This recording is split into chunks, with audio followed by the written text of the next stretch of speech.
Rev up your engine!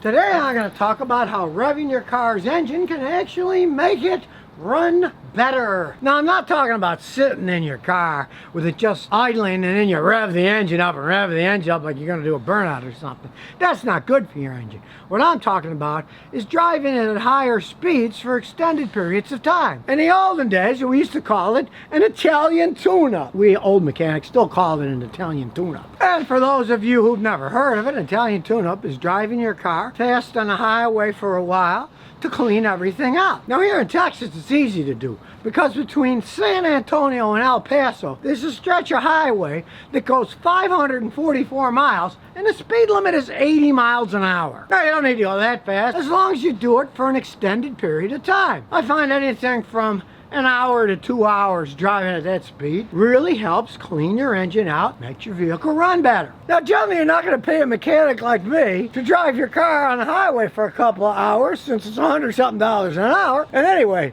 I'm still 3.5 hours from San Antonio, so it'd be a long drive. I do it using the pressure cleaning system. Here's the canister. It unscrews. The cleaner goes inside here. Then you put the top back on. Whee! Hanging on the hood like an IV drip at a hospital. Hook the feed end up to the fuel injection system. In this case, you bolt it onto the fuel rail because Toyotas don't have any kind of a Schrader valve where you can screw a Schrader assembly on. You have to hook it up to the fuel rail. Then I get my air pressure line from the compressor and hook it up.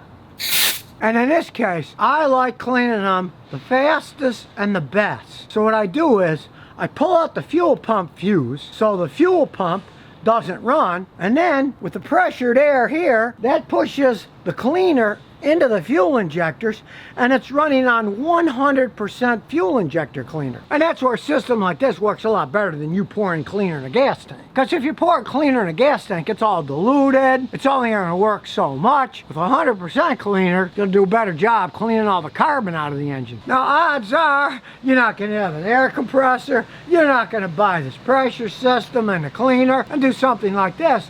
But when you do go on the highway and drive, say, 70 miles an hour for an hour and a half, a couple of hours, steady speed going somewhere, that will help clean out your engine and make it run better. Especially for people that do a lot of stop and go city driving and don't do anything else. I've got elderly customers here, grannies, who are still driving, and they say they never go more than 30 miles an hour. Now that's not good for a car because the engine isn't spinning fast enough. And to add insult to injury, if you're only taking short trips like 3 miles to the grocery store and back, the engine isn't even reaching operating temperature for very long, so things can get clogged up inside the engine. Now, you have to understand that no machine is perfect. When you burn gasoline, that's hydrogen and carbon basically, in Earth's atmosphere, that's nitrogen and oxygen and trace elements, you get all kinds of end results from the burning of it at high pressure inside the engine. Now the piston rings are supposed to seal all that mixture from going into the crankcase where the engine oil is and then just blow it out the exhaust, but of course no machine is perfectly efficient. So some of these gases and byproducts, especially water vapor, which when you burn gasoline it gives off a lot of water vapor. That's why you see them steaming in the winter when it's cold outside out of your exhaust. Carbon gets created. A lot of that will blow by the piston rings. Even in a new car, nothing seals perfectly. That's why the oil gets dirty, and if you smell it, you'll smell it smells different when it's been there in a while because there's generally a little bit of gasoline dilution that got in it. And no valve seals for the valves are perfect, so gases and oil get sucked into the engine. Nothing seals perfectly, and if you don't drive at high speeds to evaporate all this stuff, especially for longer periods of time, you get a buildup of water and different things in the oil, and you get a carbon buildup on the engine because it's idling so low that it doesn't go fast enough to really burn everything off. In this respect, cars are kind of like racehorses. They like running fast every once in a while. You don't want your racehorse car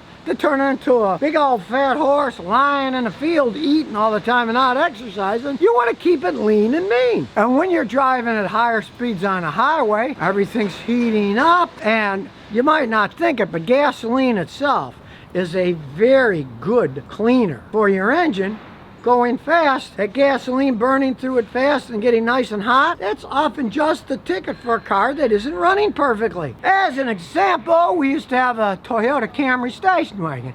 My wife was a teacher at Houston Independent School District, and she'd drive back and forth to work in it. And I mean, it was only 2 miles from here, so it was a 4-mile round trip. And I mean, it was a Camry, so it ran decently, but we decided we were going to see the Alamo in San Antonio. So we drove to San Antonio and back, and that's about a 3.5-hour trip each way. So we're zooming along the highway. We couldn't go 80 because the top speed was 70 going out to San Antonio. You had to go past San Antonio to get 80, but we were doing 70, 75 the whole time, there and back to Houston. And this was all done in the course of one day. Here in Texas, people like driving. The next week, when my wife's driving a car to work, she said, "What'd you do to my Camry? Boy, it's running so much smoother. It's idling so much smoother. It has more acceleration." So I told her, I said, "Well, you know, we just went to San Antonio and I was driving 70, 75. We did an Italian tune-up on the car while we were driving it." Now, granted, if you're the type of person that drives your cars hard a lot and are on the highway all the time, you don't need to do this. You're already doing it. But the vast majority of people these days, especially here in Houston,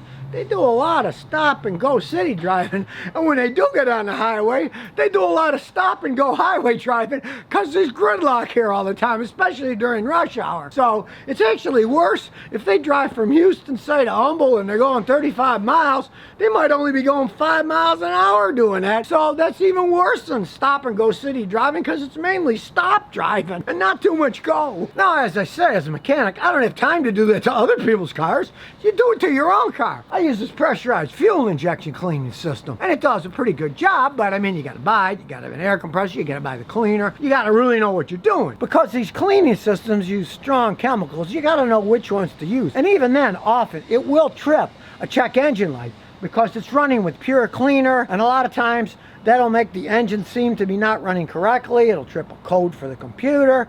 I have to reset all that after I'm done cleaning it, and this takes about an hour to do. Where if you're just going to go on a trip and take your car on the highway, hey, you don't have to mess with wondering which chemicals are correct to put in your gas tank or to try to inject into the engine. You can just drive the car at a good rate of speed, and it'll clean itself while you're driving down the road. Now, of course, be logical when you do that. If your oil's all dirty, change your oil and filter before you do it, because then it'll have a better ability to clean everything out. Especially if you got an older car that's somewhat worn. When you put the clean oil in and do that driving, you might find that after you do check your oil, it might be getting dirty already, which is a good thing, because that means the detergent in the new oil is collecting the dirt and stuff that's in the engine. And if your car was really messed up and you changed the oil and filter and it got real dirty quick after doing it, then of course you would change the oil and filter again to have clean oil inside. All modern oils are called detergent oils because they have detergents in them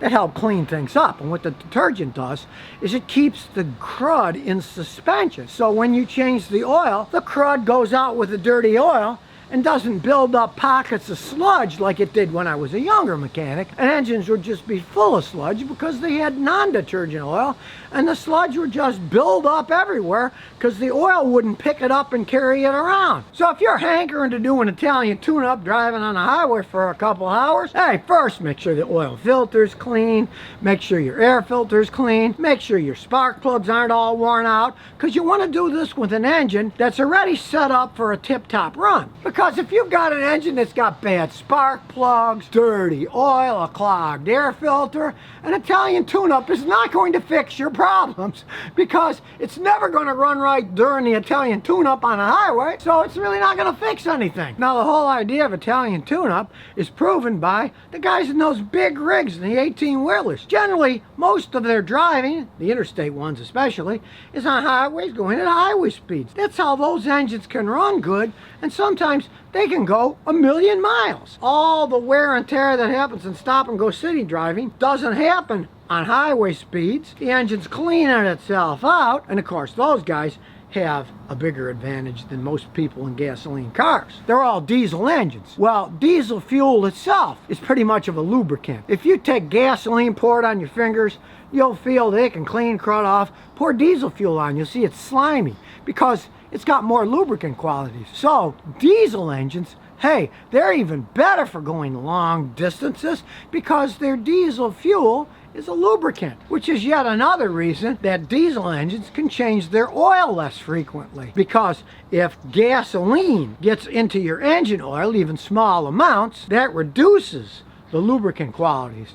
Where diesel fuel, it's a lubricant in itself. An Italian tune-up of revving your engine up higher on the highway, driving it for a certain period of time, can actually do wonders for how well your car idles and accelerates. And you can do sort of an Italian tune-up locally if you want. Just keep your car in lower gears. Let's say you're going 70 miles an hour on a highway, look at the RPM, say it's doing 3,000 RPMs. You could drive in town and put it in a lower gear. So even though you're going 30 or 35 miles an hour, you can set it up so your transmission is going 3,000 RPMs, and it's doing basically the same thing. Then it's making the engine spin faster, it's cleaning all the stuff out. It's actually better on a highway because then you got more wind. But, I mean, in a pinch, you can help it out somewhat by putting it at higher RPMs when you're just driving in town. Because really, when you think about it, engines when they're at lower RPMs, especially gasoline engines, they tend to bog down. They're not running right. So the higher the RPMs get, they generally run better. They'll boil all the excess water vapor that's created off. They'll keep the engine lubricated right because it's all warmed up and it's pumping nice and fast and the oil's going all over the place. So the next time you're thinking about doing an Italian tune-up, that's not a bad idea.